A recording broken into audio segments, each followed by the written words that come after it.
Elle avait 3 coureurs ce matin dans les 10 premiers. Elle n'en a plus qu'un ce soir et elle est en train de perdre. Elle va perdre la tête, les dossards jaunes du classement par équipe. Oui. Bon Thierry, on craignait une arrivée dangereuse, difficile, mais je peux vous assurer qu'il n'y aura pas de problème vu la composition des groupes ici à Saint-Amand-de-Montrond. Il n'y a pas de risque. 43 secondes pour le groupe maillot jaune. À 180 c'était compliqué. Oui. À 11 beaucoup moins. À 11 là, il n'y a pas de souci avec la petite chicane qui attend les coureurs dans le dernier kilomètre. À 14, c'est 14. 14, j'ai dit 11, c'est 14. Je vous rappelle les noms, Peter Sagan, Bodnar, Fuglsang, Contador, Benati, Kreuziger, Roche, Rogers, Tosato, Cavendish, Chavanel, Tepstra, Mollema et Tendam. C'est Constantin Chiuzzu pour la formation Sky qui essaie de limiter la casse, 44 secondes. Alors que le groupe Thomas Voeckler est pointé quant à lui à 10 minutes 50 de la tête de course. La voici cette borne que j'évoquais tout à l'heure.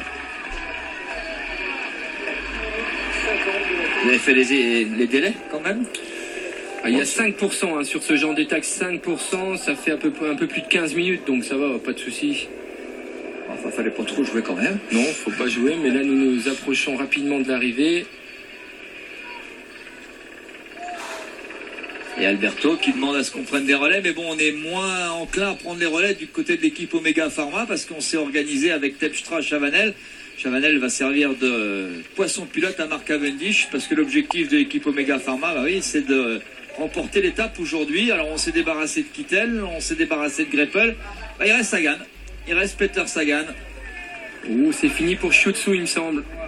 Qui a fait un... Ouais, c'est fini. Vous voyez, ah là là, il y a quand même une faiblesse de la part des coureurs de la formation Sky. Ils n'ont pas roulé beaucoup aujourd'hui. Ils sont pas capables de rouler de nombreux kilomètres. Et ça, c'est peut-être le tendon d'Achille de Christopher Froome. Christophe Riblon. Dan Martin en 3e position. Lars Bach, Navardoskas qui est présent avec Jack Bauer. Tony Martin, on l'a aperçu, mais bon, l'équipe Omega Pharma va pas rouler, c'est normal. 49 secondes quand même, hein. Oui, ça fera une petite minute. Il me semble que du côté, et puisque le temps sera pris évidemment sur le vainqueur d'étape, ce qui est aussi une bonne... Vous voyez, on est en train de temporiser. Le problème, c'est que Christopher Froome n'a plus de coéquipier et plus personne ne veut rouler. On a compris du côté d'André Greppel qu'on ne gagnerait pas l'étape, donc qui va rouler dans ce groupe? Plus personne. C'est la formation AG2R La Mondiale qui vient prêter main forte. Du côté de Stannard, on n'en peut plus non plus. Ah, ça peut ramener Contador à 2,50. Ça le replace et surtout psychologiquement, Thierry, c'est hyper important pour Contador. Regardez. Le dossard rouge demain sur le dos de Mark Cavendish, élu par le jury le plus combatif du jour. Ah, il a le mérite d'être encore devant. Maillot jaune complètement isolé. C'est Jakob Fuglsang qui fait une bonne opération. Hein. Ah ben, si on pouvait revoir cette image d'hélicoptère, Jean-Maurice, il est tout seul, Christopher Froome. Regardez, merci. Ah, il est tout seul. Hein. Il n'y a plus de Sky. Oui. Ah, il y en a un qui arrive à droite, là, qui tente de revenir, mais il n'y a aucune efficacité. C'est Geraint Thomas qui, il va se mettre à côté de Christopher Froome. Il discute avec Andy Schleck. Il cherche des alliés, il cherche des alliés de circonstance. Malheureusement, vu la démonstration faite par Christopher Froome lors de la montée d'Axe 3 Domaines, c'est à eux de prendre leur responsabilité. Un maillot jaune, ça se défend. Alors on va dire rien de grave, rien de très grave, mais enfin une minute c'est quand même beaucoup sur une étape comme celle-là. Hein. Une première alerte. Une deuxième, je dirais, après celle de Bagnères de Bigorre, c'est une deuxième alerte. La confirmation que les Sky, c'est plus que friable. Hein. C'est pas solide du tout. Hein. Froome, il va être tout seul. Alors après, dans le Mont Ventoux, dans le final, c'est pas très grave. Oui. Et attention au Belkin. Attention à Contador.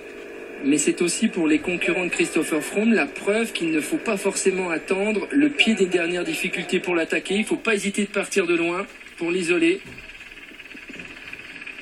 Un point avec Jean-François. Oui, avec des garçons qui décrochent les uns après les autres. Vous avez vu De Klerk, il y a eu Vellers aussi, Chiuzzu, vous en avez parlé. Et puis là, ce que je vois surtout, c'est que Stannard, coéquipier de Froome, est en queue de peloton et qu'il est en grande difficulté là. Tout son corps bouge, on sent bien qu'il est au maximum de ce qui lui reste à donner. Il y en a un qui fait une bonne opération aussi, c'est Jakob Fuglsang, le coureur de l'équipe Astana. Ce matin, au départ, il était 12e, il va rentrer dans les 10. Ouais, on peut quand même se poser la question de savoir pourquoi AG2R, la mondiale, roule comme ça aussi en tête de peloton. Alors c'est vrai que Jean-Christophe Perrault est 10e, mais il perd pas beaucoup sur ce coup-là. Il donne quand même un bon coup de main à l'équipe Sky. Je peux vous dire que ça va parler. Il va y avoir des discussions sérieuses. Je veux dire que personne ne va enlever l'oreillette. Non. Sylvain Chavanel est en train de remettre en route. C'est quand même un gros bénéfice à 1 minute. Très belle réponse de l'équipe Saxo Bank. Alberto Contador a en partie déjà répondu à ce qui s'était passé dans les Pyrénées à Christopher Froome. Il vient de lui envoyer un message très fort. Mon cher Christopher, tu n'as pas encore gagné le Tour de France. Et je peux vous dire que Laurent Stendam avec Bokemolema, parce qu'on a eu un travail d'équipe de l'équipe Belkin, véritablement ça a été un travail d'orfèvre. Oui, et c'est vrai qu'au début on pouvait se poser la question de savoir pourquoi ils avaient embrayé sur la crevaison d'Alejandro Valverde, et puis au final c'est quand même les grands gagnants du jour, même si Alberto Contador se rapproche un peu au classement général. Alors je crois que est-ce qu'il faut amener une petite nuance? Toujours est-il que sur le site du Tour de France, on m'a dit que ce sont les coureurs de la formation Omega qui ont été distingués par le jury du prix de la combativité. Et plus d'1 minute de perdu pour le groupe maillot jaune. Je vous avais dit 1 minute. C'est surtout psychologique aujourd'hui cette minute perdue parce que...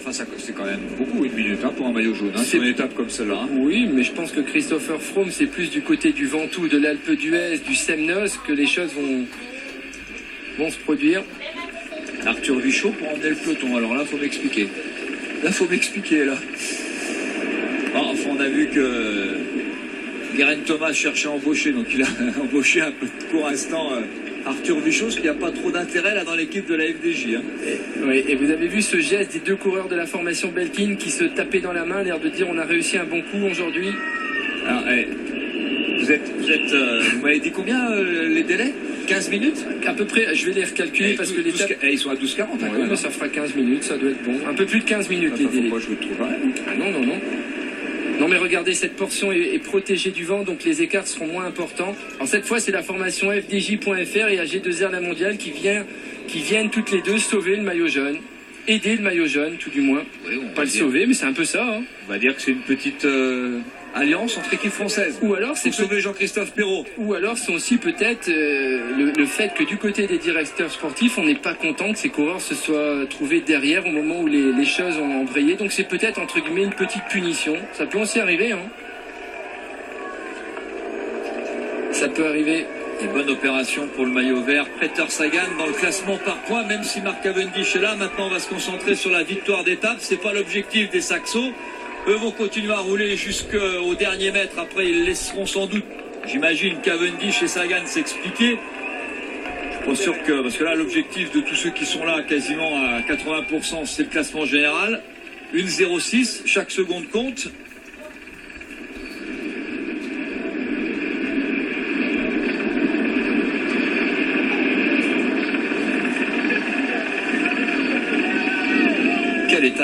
Quelle étape de folie, franchement, du grand spectacle. Tosato qui a du mal aussi à suivre le rythme maintenant imposé. Il a tout donné, Matteo Tosato. Et regardez Alberto Contador qui va essayer de réaccélérer encore. Il reste un peu plus de 2 km. Chavanel, quant à lui, va essayer de bien placer Mark Cavendish. Le match face à Peter Sagan va être compliqué.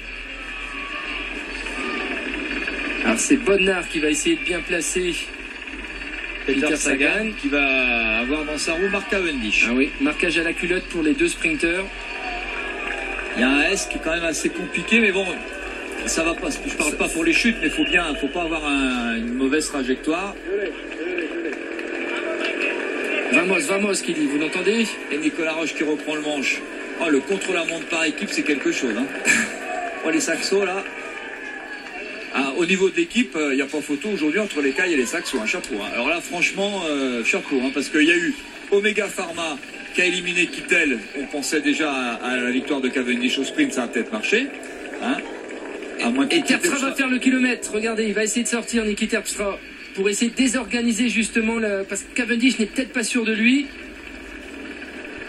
Alors c'est Bodnar qui fait l'effort, c'est toujours bien d'avoir un coéquipier, vous voyez. Bodnar qui fait l'effort, qui se sacrifie pour entrer sur Niki Terpstra, qui a tenté en filou de faire le kilomètre. Ah mais il était loin, parce que le kilomètre il est là. Hein. Ouais. Voilà, premier virage. Alors je disais les Oméga, chapeau, hein, franchement chapeau. Derrière les Belkin, double chapeau. Et là les Saxos, triple chapeau. Hein. Triple chapeau et on va rester concentré sur ce final. Voilà Chavanel, on a Sagan avec Cavendish bien placé dans la roue. Ça va jouer entre le maillot vert et le maillot de champion de Grande-Bretagne. Sylvain Chavanel, c'est bien pour Mark Cavendish, il a encore un coéquipier. Derrière, on a Bauke Mollema. Voilà, il leur reste un virage. Hein. Attention, il leur reste un virage avant d'apercevoir la dernière ligne droite finale. Heureusement qu'il y a un peu moins que le peloton au grand complet, parce que là, ici, ça aurait été compliqué. Voilà, Chavanel qui fait le travail, Sagan dans la roue. Alors, Sagan ou Chavanel Sagan ou Cavendish Je pense sur ce genre d'arrivée, moi je mise Sagan. C'est un faux plat, ouais, mais bon. On a beaucoup travaillé, on va voir. Intrinsèquement, il va le laisser partir dès maintenant.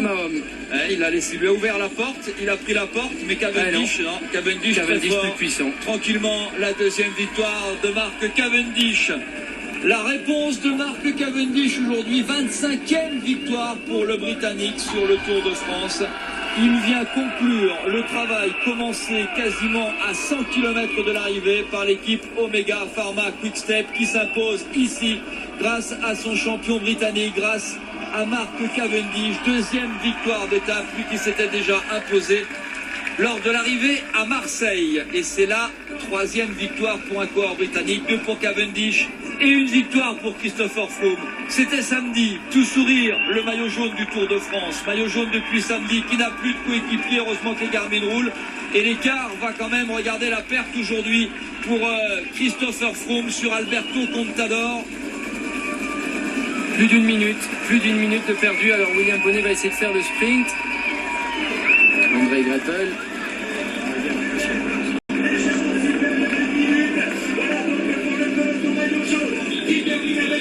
Sans problème pour Greipel.